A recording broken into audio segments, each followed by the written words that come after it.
УКМК Жогорку кеңештин экс-депутаты Султанбай Айжигитов менен анын жубайы Гүлзат Жолдошованы кызмат абалынан кыянат пайдаланган деп айыптоодо.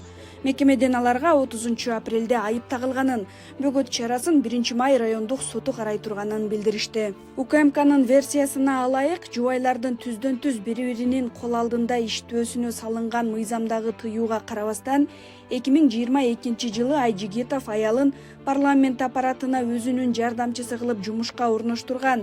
Мыйзам боюнча депутаттын өз туугандарын парламентке жумушка киргизүүгө укугу жок. Атайын кызматтан Жолдошова өз милдеттерин аткарбаганын, бирок айлык алып турганын билдиришти.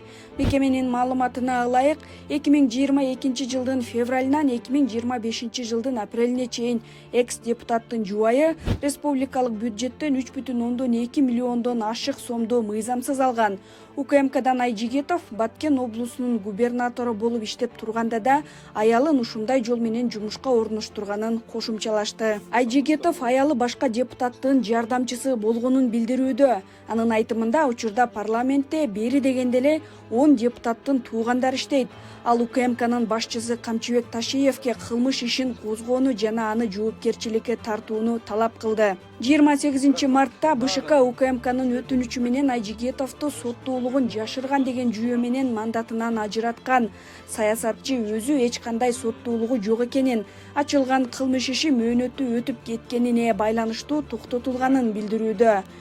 Султанбай Айжигитов депутаттык мандатынан ажырап калышы мүмкүн экенин ага чейин УКМКнын башчысы Камчыбек Ташиев айткан.